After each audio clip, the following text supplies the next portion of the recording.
Dieu pourrait-il créer un rocher si lourd qu'il ne pourrait pas le soulever? Cette question est fréquemment posée par les sceptiques de Dieu, de la Bible, du christianisme. Si Dieu peut créer un rocher qu'il ne peut pas soulever, alors Dieu n'est pas omnipotent.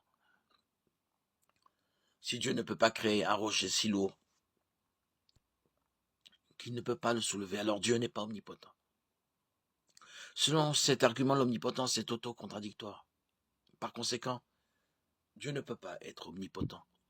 La question est donc la suivante. Dieu pourrait-il créer un rocher si lourd qu'il ne pourrait pas le soulever? La réponse rapide est non, mais l'explication est bien plus importante à comprendre que la réponse. Cette question repose sur un malentendu populaire concernant la définition de mots comme tout-puissant ou omnipotent. Ces termes ne signifient pas que Dieu peut faire n'importe quoi, ils décrivent plutôt la quantité de pouvoir de Dieu. Le pouvoir est la capacité d'effectuer un changement, de faire en sorte que quelque chose se produise. Dieu étant illimité a un pouvoir illimité, la Bible l'affirme. Job 11, 7, 2 Corinthiens 6, 18, Apocalypse 4, 8. Par conséquent, Dieu peut faire tout ce qui est possible de faire. Dieu ne peut cependant pas faire ce qui est réellement impossible. En effet, la véritable impossibilité n'est pas basée sur la quantité de pouvoir dont on dispose, mais sur ce qui est réellement possible. L'impossibilité réelle n'est pas rendue possible par l'ajout de plus de pouvoir. Par conséquent, à moins que le contexte n'indique le contraire, par exemple Matthieu 19, 26, où la capacité de l'homme est montrée en contraste avec celle de Dieu, l'impossibilité signifie la même chose que Dieu soit impliqué ou non.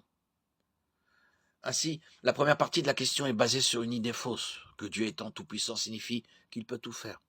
En fait, la Bible elle-même énumère les choses que Dieu ne peut pas faire, comme mentir ou se renier, Hébreux 6, 18, 2 Timothée 2, 13, Tite 1, 2. La raison pour laquelle il ne peut pas faire ces choses est due à sa nature et à la nature même de la réalité. Dieu ne peut pas faire ce qui n'est pas réellement possible de faire. Comment créer un triangle à deux côtés, ou un célibataire marié? Ce n'est pas parce que les mots peuvent être assemblés de cette façon que l'impossible est possible. Ces choses sont des contradictions, elles sont vraiment impossibles dans la réalité. Maintenant, qu'en est-il de ce rocher? Il faudrait qu'un rocher soit infiniment grand pour vaincre une puissance de levage infinie.